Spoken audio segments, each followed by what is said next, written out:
Today starts the talk about the big boys. We're talking offensive tackles. Some good ones. My top five are pretty good. Hard to decipher who I'd want the Dolphins to draft because they have the possibility of drafting any of them. Let's jump into this.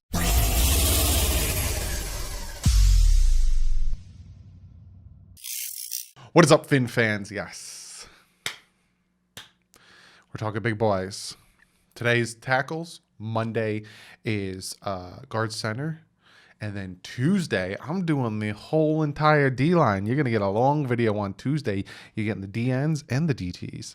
So got some big boys. Talk about the big boys next couple of days. So if you haven't yet, hit that subscribe button. Also, check out patchvibes.com, a fantastic, fantastic place where they make great patches, t-shirts. You've seen me wear some t-shirts, and they even got some cool pins and stuff. Use the promo code DW, you get yourself 20% off. Also, check out Miami Sports Music, fantastic YouTube channel and website that I'm a part of. They have a ton of great podcasts on there, if you could see from the pop-up. Be sure to check it out. And finally, got some little bit of a update.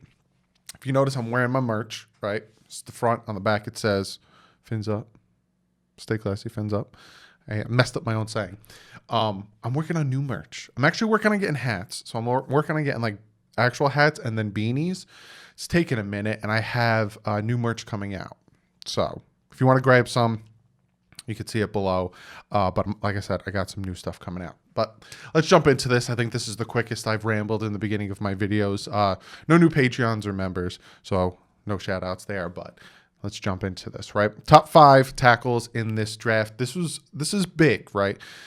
A lot of people think that the Miami Dolphins might go tackle, right? PENEI Sewell might be there at 6. Will the Dolphins take PENEI Sewell? Say 4 quarterbacks go, first 4 picks, and then say Jamar Chase goes to the Bengals. Then the Dolphins have their option of whoever they want. Essentially, it seems like the draft would start at the Bengals, and Dolphins have the second overall pick in that scenario. I don't necessarily think that the Falcons are going to go quarterback at 4. They might trade out, but we'll see. I'll talk more about that on the 27th where I do my mock and everything. But tackle, right? Could the Dolphins take PENEI Sewell at 6? Could the Dolphins shock the world, you know? I forgot his name. Some people think that RASHAWN SLATER at 6, right? I don't know. But, you know, there's a possibility even at 18. There's a possibility, you know, TEVEN JENKINS at 18. There's a lot of possibilities there. And some people think, and I agree, that it'd probably be better to put a new tackle, grab one of these really good tackles, put him at right tackle, and kick Hunt inside, then maybe have Jesse Davis and Dieter and Skura compete for center, and you can have Kinley or Flowers be the left guard. So there's a lot of possibilities, but this is big. So for the next couple of days, like I said, I'm going to be talking about offense and defensive line because it's really important. But let's jump into this. Let's jump into my top 5 tackles in the NFL draft. And we're going to start with number 5 is out of Texas, and that is Samuel COSMI. This guy, he is a beast. I'm going to talk about the pros and cons like I usually do, but let's get into it, right? Out of Texas, he's 6'7", 309 pounds. He's a big boy. He ran a 4.85 40. That's pretty fast for a big boy. He's 38-inch arms. Now, prototypical, the NFL looks for 34-inch arms, right? Arms are very important. Me playing defensive end, I can go real in depth on what we look for or what you should look for in tackles because I play defensive end. And arm length is important. You want to keep those defensive ends at reach, especially if they're ripping and pushing and pulling into all this stuff. You want to keep them at reach. You want to have quick jabs, quick, powerful jabs, right? So he has a 33-inch arm length. To the NFL standards, that's small, but we'll see. 36 reps with the 225. Now, this guy, like I said, is a great all-around athlete. Man ran a 4.85 40. He looks like a tight end. So he's very athletic, especially for a tackle, which is good. You want good athletic tackles. They're going to be moving a lot, especially if you are blocking someone's blind side or if you're going out. He can sink low. Now, you want these guys to, you don't want them to over pursue. I talked about this with the tackles. You don't want the tight ends. You don't want them to over pursue and end up being on their toes, because then they can fall flat on their face, especially if a defensive end swims around them. Just push him right on his face, get after that quarterback. So for a 6'7" guy, he can get low. And you want them to get low. They want to have that low center of gravity, and you want them to continue to push. 6 big-time blocks this past season from the PFF. Very big guy. Great on opening hips. And he rides the pass rusher to the top of the pocket. And that, again, when talking about tackles, the hips and the foot motion is incredibly important, because they go from here and they have to keep up with them the whole way. All the way. You want that pocket. You want that pocket clean for the quarterback to step up in. So you want to keep your feet centered, because you don't want to be like reaching out and trying to run after the defensive end, because then you're going to be off kilter. You're going to fall. You want to keep your feet centered, and you want to keep that shuffle, and you want to keep them outside. So hips are very important for the tackles, and this guy's got great opening hips. Opens them up, keeps the defensive end on the outside. He also has a lot of film. 3 years as a starter in a very pass-heavy offense in Texas. 3 years of a starter. See him being a second-round pick. Could the Dolphins take him at 50? If they don't go, offensive lineman with the first 2 picks, that's a possibility. Maybe even at, I would say 50. I'd probably take him at 50. Here's some of the negatives. Now, I talked about him having good hips to open up, and I talked about that. But there's also, his shuffle out of the pocket kind of leaves him off kiltered. And I talked about that, how important it is to keep your feet literally under your shoulders. You want to keep yourself in the center of gravity so you don't fall. He tends to get a little off kilter when he starts going outside, laid out of his stance. And what that means is when the ball snapped, you gotta be with the time of the offensive line. Now, when that ball snapped, as a defensive end, a lot of times, I'm not looking at you. I'm not looking at the quarterback. I have my hand in the ground, and I'm looking at the ball. That's what I'm looking at. So when that ball is moved in the littlest bit, as soon as that ball gets moved in the tiniest bit, and that's where a lot of false starts, especially on the centers, with they'll get a false start for trying to fake snap the ball. As soon as that ball moves in the littlest bit, I'm going. So if an offensive tackle, kind of like COSMI is a little late out of his stance, I'm already beating him. I'm already coming up on him, and I'm already getting ready to go around him to rip and get ready to go around this guy, because he's already a step behind me. So I'm already getting around him. So that's something he needs to work on. And he tends to play high. Like I said, he has a good low center of gravity for being a 6'7" guy, but he tends to play high. So bull rushes are going to be able to get right through him. But his PFF grades, in 2018, he had a 79.7 PFF grade, only allowed 3 sacks, 3 hits, and 19 hurries. In 2019, he had an 83.9 PFF grade, allowing 1 sack, and no hits, and 13 hurries. And this past season was his best year, 90.8 PFF grade. He played in 8 games.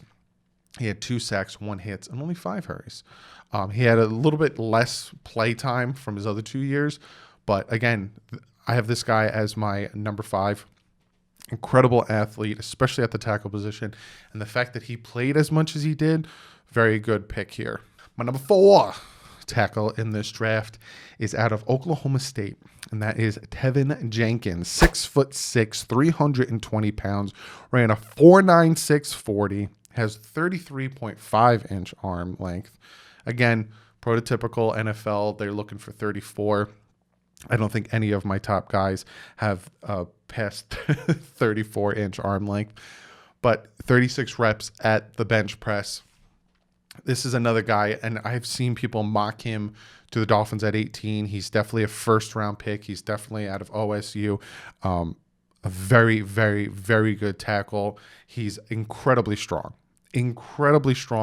able to, 36 reps at 225, able to throw defenders around, especially the smaller defensive ends trying to get through him.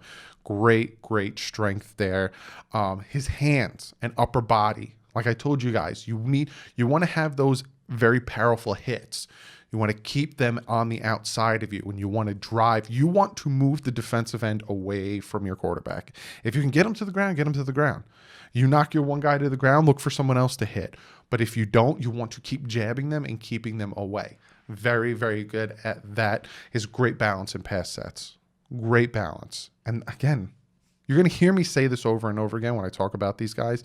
You want that. You don't want your offensive lineman being too much on his toes or too much on his heels, because he'll either fall on his butt or he'll fall on his face. He's got great balance. Rare to see him over his toes. Very rare. He's crafty with his hands. He doesn't let the defenders into his body. That's very important. As a defensive end, a lot of times you want to rip, and if you can get the tackle to open their hands and you can get into their body, if I can't get through you, so you're a very good tackle, right? And you're able to keep me at bay, I'm going to now try to push you into the quarterback. All right, well, you're fast. You won't let me get you around you. All right, I'm bull rushing. I'm getting right into you. So if I'm able to get my hands into your chest, I will push you right into the quarterback. He does not allow that to happen. His mirror ability is a little bit average. And what mirror ability means is mirroring what the defensive end does, keeping with him, staying with him as he goes around. Not too great there. He was a redshirt senior, 23-year-old when it comes to draft day. So it made it a little easier for him to look stronger in college because he is a little older. He is a little bit bigger. He's not very tested with the top edge talent in the Big 12. So it's like, what will he do when it comes to playing in the NFL, going against the best of the best on that defensive end? And being how Oklahoma State's offense was, he tend to go against a lot of three-man pressure because they were more concerned about the passing.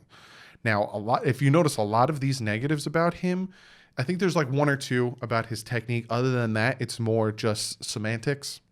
He didn't go against anyone good. He went against three-man pass rush. He's older and bigger.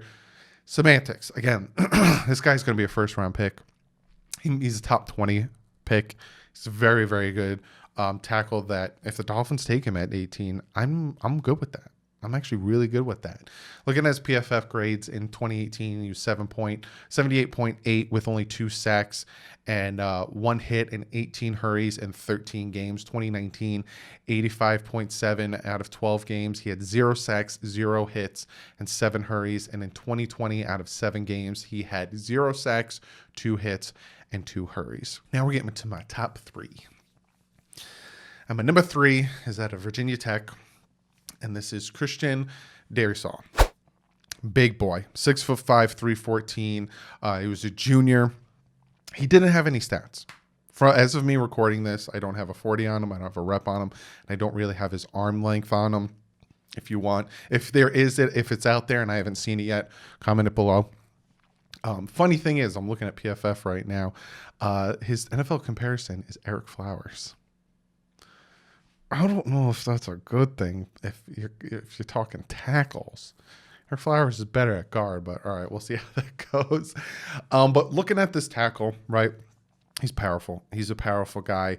When he hits you, the defender moves. And again, I reiterate it for the 400th time, you want the powerful jabs.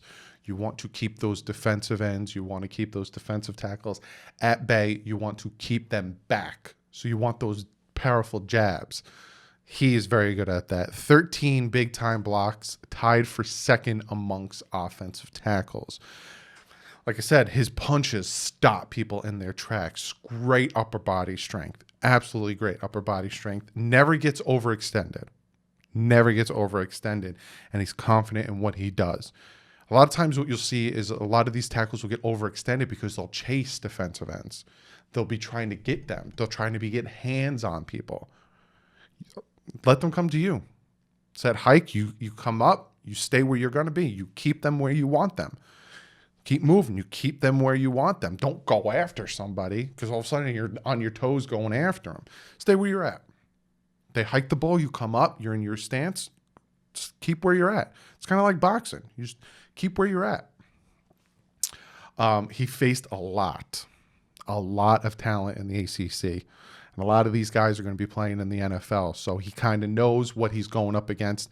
And he's kind of the opposite of TEVEN Jenkins. where Teven Jenkins didn't really play a lot of top end talent. Christian DARRISAW played a lot of top end talent. Now here's his negatives, right? It's a little too quick at opening his hips. And what that tends to do is it tends to let the defenders get around him, loop around him a little too quickly, because you're opening yourself up too quick, and you start to slow yourself down, gets around him. When I talked about before how he, doesn't overextend himself, he gets set and he does what he needs to do. Sometimes he's a little too patient. Sometimes he has no urgency when he loses control of a block. He thinks that he'll continue to get it when he needs to get back at it. Virginia Tech was a very run heavy offense, so really put him on an island and really tested his pass rushing ability or pass blocking ability. So we'll see how that translates, because we have guys that are one-sided, right? We've had guys also on the guard and tackle position who's very good at run blocking, not good at pass blocking. So we'll see how that pans out. He had about one good year. One very good year. So it's another case of the 1 year wonder. Can he continue to do this? Looking at his PFF grades, in 2018, he had a 68.6, 4 hits, 3 hits, 4 sacks, and 5 hurries in 12 games. 2019, 80.3 PFF grade in 13 games. He had 3 sacks, 4 hits, and 10 hurries. And this past year, 95.6 PFF grade in 10 games, 0 sacks, 0 hits, and 6 hurries. He is a very, very, very good tackle. And again, first round talent, top 15 first round talent. Can see him going there. Then we have my top 2. And my top 2 probably aren't a big surprise to anyone. I feel like these are everyone's top 2s. But my number 2, some people have him in a different position, right? And my number 2 tackle in this draft is RASHAWN SLATER out of Northwestern. Some people have him as a guard. Some people have him as a tackle. I have him as a tackle. Same thing. There's going to be a guard on my top guard list when we talk about that with reason. Some people have him as a tackle. I have him as a guard. So flip it around. He's 6'3", 314. He ran a 4.88 40, 33 reps on the bench press, and again, 33-inch arm length. Prototypical is normally 34, but I'm pretty sure they'll get over it. This guy is, again, some people have him as guard, some people have him as tackle. This guy is incredibly versatile, can play pretty much any position on that offensive line, and he's quick. He's got the quickness in the feet that you're looking for, especially in the tackle position, because, again, you're going to be chasing defensive ends to your right or to your left. So he's got that very, very, very quick feet. He flies out of his stance. So he's never really having to catch up to defensive ends and pass rushers, because he's very quick coming out of his stance, and he's very quick at processing what he sees. So if it's a slant or if it's a blitz or if anything's going on, he's very quick at processing it and getting to it and blocking it. Very, very good. He's just a very natural athlete that is going to be a top 10 pick. It depends on what happens with the quarterbacks, actually. I wouldn't say top 10 pick, but it depends what happens. But a lot of people, like I said, some people had him going 6 to the Dolphins. Now, I don't know if I do offensive line that high. I haven't made my decision up on that, but this guy, very, very athletic. Now, here's his negatives. Being that he did not play in 2020, he opted out. We don't get to see if his progress continued. Also, he's on the shorter side, right? 6'3", 314. If you look at the other guys on my list so far, 6'7", 6'6", 6'5". These are all bigger guys. He's kind of smaller, maybe even better in the guard position. So maybe, if I understand why people have them listed him at guard, because he is smaller, right? It's got the smaller arms. He's a smaller guy. He rarely imposes at the line of scrimmage. Also, he's not that much of an anchor when it comes to blocking, right?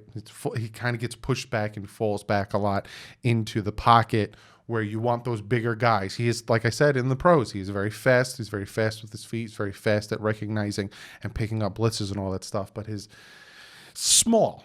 He's smaller. So I have him as my number 2 because of his quickness, because of his speed, and because of his ability to pick up blitzes and to his feet size. Not size, but the speed of it. Look at his PFF grades in 2018. He had 76.6, 2 sacks, 1 hit, 15 hurries out of 14 games.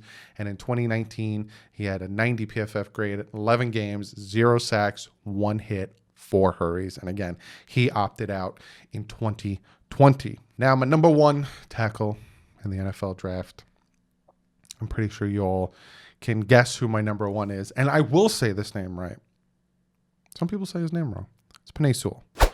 Out of Oregon, 6'6", 325 pounds. He is a big, big man. He ran a 5.09, 40, 30 reps of the 225. And he's 7.8 seconds on the 3-cone drill, 33 and 1/4 inch arm length. Again, looking for more of that 34 inch, but it is what it is at this point, because then not one of my tackles on my top 5 have 34-inch arm length. But people see him being a top 5. I honestly see him going, if the Bengals are smart, and I don't know if the Bengals are smart, but if the Bengals are smart, they will take PENEI SEWELL at number 5, because Joe Burrow needs some help on that offensive line. Look at what happened to him last season. He couldn't even make it through the season because of how bad that offensive line was. And if he doesn't get picked by the Bengals, and if he doesn't get picked by the Dolphins, he will get picked by the Chargers and be teamed back up with Justin Herbert helping him out. PENEI SEWELL is a top 10 pick, and I think he should be the number 5 overall pick. Falcons should actually take him. Very, very good tackle. 330 pounds, but he is fast. He can mirror that defensive end, and he can follow him all the way through the process. He led the nation in big-time blocks in 2019 with 13. He is a big man, but he gets that center of gravity, and he will move people. His punches are impactful and will knock you on your butt. He's also incredibly young. He won't turn 21 until the fall.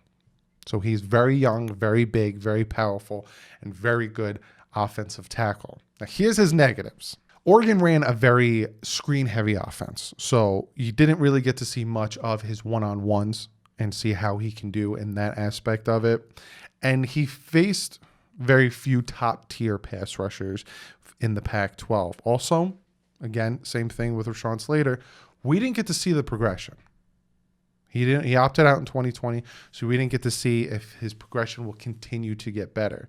Now, that's not that big of a knock, right? You just hope, hey, 2019 kid, say we drafted him in 2019, it is what it, or 2020, then we already know because 2019. Think of it that way, right? His agility is good, but it's not great. But that's something that also can be worked on. A lot of what the negatives for the offensive linemen that I talk about, a lot of it, you get them with a good offensive line coach, you get them with a good guy that teaches them technique, they become ridiculously good. Looking at Sewell's PFF grade in 2018, he had an 84 PFF grade, 7 games, 1 sack, 1 hit, 6 hurries. And in 2019, 95.8 out of 14 games, 0 sacks, 2 hits, and 5 hurries. Honestly, I can see the Dolphins taking any of these tackles, maybe the first round, maybe even the second round. Like I said, Samuel COSMI, I like the Dolphins to potentially target him in the second round with that 50th overall pick. If the Dolphins do go, like, say, TEVEN JENKINS with the 18th overall pick, I'm all right with that. There are certain positions I'd like the Dolphins to concentrate on. I will talk more about that when I do my final video before the draft on the 27th. I'm going to do a final mock, and I'm going to talk about where I'd like them to address things and what I'd like them to address. So that's going to be on the 27th, right before the draft on the 29th. Give myself a day to get ready for the live stream on the 29th and the 30th. But be sure to comment below. What are your top 5 tackles? You might not even have RASHAWN SLATER as a tackle. You might have him as a guard. And I understand because he is on the smaller side. But be sure to comment below. Give me your top 5 tackles. And I'm going to get to your guys' comment of the day. This comment comes from John. And John says, comment of the day. Safe to say we won't have a legit edge setter this season. I wouldn't say that. You know, we still have some pretty good guys, you know, depending on the defense we're running, whether it's a 3-4 or 4-3. But Andrew Van Ginkel, Vince Beagle, Emmanuel Ogbah did really well last year, especially at setting the edge against the run. And then they might even take like Raekwon Davis, Zach Zeiler, and push him to the outside. Don't be surprised. Maybe they draft a big nose tackle, defensive tackle to kick on the inside. They also brought in a few big guys. Jenkins is back on the team to help with the defensive line. So no, I wouldn't say that. Also, the Dolphins could draft. I'll talk about that on the 20th on Tuesday, who I'd like to see the Dolphins get on the defensive end, because I would like at 18 for them to take a defensive end. But I will talk more about that when it comes. But no, necessarily, I don't say it's safe to say we don't have a legit edge setter. Maybe they get Justin Houston. But he's up there in age. I don't think the Dolphins go after Justin Houston. But no, I don't think so. But John, thank you for the comment. Like usual, guys, be sure to comment below. If you want to be part of comment of the day, put comment of the day before your comment, and I will pick yours. But other than that, guys, I have a very, very, very big week planned for you guys next week. I have 4 videos planned for you guys, might even 5. I might even do a video a day next week. So if you haven't yet, hit that subscribe button. You might get 5 straight videos next week. And then on the 26th, I'm talking safeties. And on the 27th, I'm doing my final mock draft. And I'm going to be talking about what the Dolphins should do in this draft. And then the 29th and the 30th, I will be live both nights for the draft. So if you, like I said, if you guys haven't yet, hit the subscribe button. But other than that, I hope you guys have a fantastic weekend. If news does break over the weekend, I will give you a video. But like usual, stay classy. Fins up.